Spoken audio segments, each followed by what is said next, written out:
தஸ்மிமா பானு, நாடாளுமன்ற தேர்தல் இன்னும் வருவதற்கு இன்னும் 3 மாதங்களே உள்ள சூழ்நிலையில் தமிழகத்தில் கூட்டணி கணக்குகள் மாறுமா மற்றும் தேமுதிகவின் கூட்டணி யாருடன்? தேமுதிக வாக்கு வங்கியானது மறைந்த நடிகர் விஜயகாந்திற்கு பிறகு அந்த கட்சிக்கான வாக்கு வங்கி நிலைக்குமா அல்லது நீடிக்குமா, மாறுமா, சிதறுமா என்று பல்வேறு யூகங்கள் அரசியல் ரீதியாக எழுப்பப்பட்டு வருகின்றன. இது தொடர்பாக நம்மிடையே அரசியல் விமர்சகர் கலை நம்மோடு இணைந்திருக்கிறார். சார் வணக்கம். சார் வணக்கம். வணக்கம் சார். இப்போதைக்கு பிரதமர் நரேந்திர மோடியின் திருச்சி பயணத்தின் போதும் அதன் பின்னர் மறுநாள் தேமுதிக தலைவர் விஜயகாந்த் தொடர்பாகவும் அவர் எழுதிய அந்த கட்டுரை மூலமாகவும் தேமுதிக பாஜக கூட்டணி என்பது ஓரளவு அதுக்கு செக் வைக்கப்பட்டு விட்டது போல தெரிகிறது. சார், நீங்க அரசியல் விமர்சகரா என்ன கருதுறீங்க? தேமுதிக பாஜக கூட்டணி நீடிக்கும் என்று நினைக்கிறீங்களா சார்? இல்ல, இதுல முதல்ல பிரதமர் 2014 அமைந்த கூட்டணி, பாஜக தலைமையில் நடந்த கூட்டணி, அதுல 19% வாக்குகள் வந்தது, அதுல 2 MP தொகுதி வந்தது, அதுல தேமுதிகனுடைய ரோல் அதை பத்திலாம் சொல்லும் போது பார்க்கும்போது அவங்க இப்ப அதிமுகவோட கூட்டணி உடைப்பை ஏற்றுக்கொண்டார்கள் மனதளவில் என்று தெரிகிறது.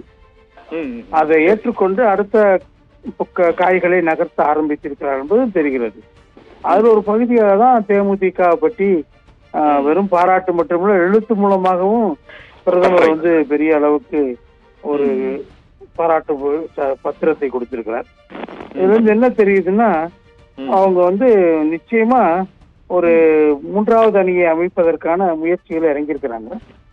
பன்னீர் அவர்கள் அவர்கிட்ட கடிதம் கொடுத்திருக்கிறாரு, அதை சந்திச்சிருக்கிறாரு. கிட்டத்தட்ட 3வது அணியில் ஏற்கனவே தேசிய ஜனநாயக கூட்டணியில் இருந்த தமிழக கட்சிகள் அனைவருமே கிட்டத்தட்ட தலைவர்கள் போய் மோடி அவர்களை பார்த்திருக்கிறாங்க. அதுல அவங்கள வரவேற்பு கொடுத்திருக்கிறாரு, அவங்களுக்கு நல்ல மரியாதை கொடுத்திருக்கிறாரு. பன்னீர் அவர்களுக்கு நான் சந்திக்கணும்னு சொல்லும்போது, நீங்க டெல்லியில நாங்க உங்களுக்கு செய்தி அனுப்புறோம், நீங்க எங்களை சந்திக்கலாம் சொல்லியிருக்கிறாரு.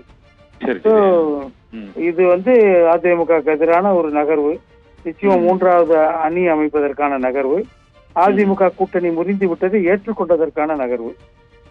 இன்னொரு பக்கம் என்ன பண்றாங்கன்னா, இன்னும் அதுல மிக மிக ஆரம்ப கட்டத்துல தான் இருக்கிறாங்க. இன்னொரு பக்கம் அவங்க என்ன பண்றாங்கன்னா, அதிமுக எதிராக திமுகவை கொம்பி சீவி விடுவதில் முனைப்பு காட்டுறாங்க. அந்த கோபேக் மோடிங்கிறதெல்லாம் எதிர்கட்சியா இருந்தப்ப திமுக பல்வேறு காரியங்கள் இறங்கினாங்க. திமுக இப்ப பாஜக பிரதமரை வரவேற்கிறதுக்கு சிவப்பு கமல வரவேற்பு கொடுத்திருக்கிறாங்க. அது மட்டும் இல்ல, இன்னைக்கு உதயநிதி ஸ்டாலின் அவர்கள் பிரதமரை சந்திக்கிறதுக்கு அப்பாயின்மெண்ட் வாங்கியிருக்கிறாரு. ஒரு விழாவுக்கான அழைப்புதலா இருந்தா கூட அது இங்கே கூட கொடுத்திருக்கலாம். அங்கே அதை நேரடியா பார்த்து பேசுறது என்பது அதுல சில மர்ம முடிச்சுகள் இருப்பதாக பலரும் கணிக்கிறாங்க. இன்னொரு பக்கம் திமுக நிச்சயமா இந்த இந்தியா கூட்டணியில் இருக்கக்கூடிய வட இந்திய கட்சிகள் திமுக ஒரு சுமையா நினைக்கிற ஆரம்பிச்சுட்டாங்க.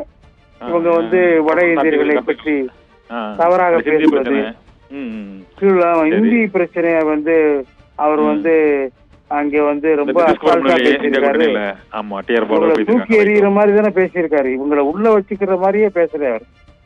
இவங்களே ஓடி போயிடுங்கிற அளவுக்கு தான் பேசியிருக்காரு நிதிஷ்குமார். ஆமா, அதுக்கு அந்த அளவுக்கு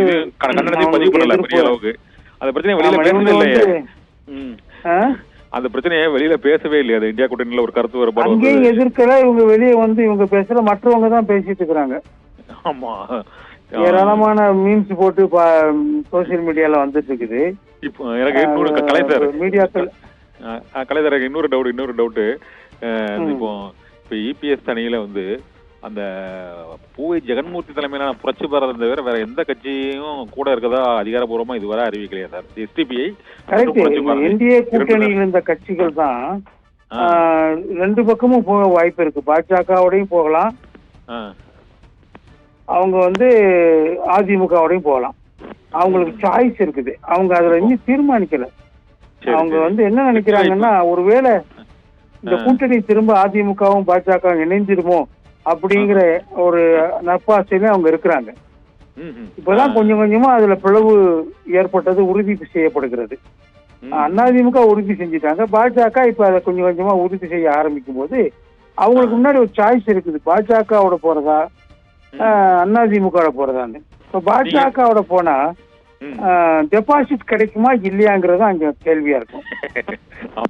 அதிமுக போனா ஜெயிப்போமா ஜெயிக்க மாட்டோமா, வெற்றியா தோல்வியா, அந்த கேள்விதான் முன்னாடி நிக்கும் அவங்களுக்கு.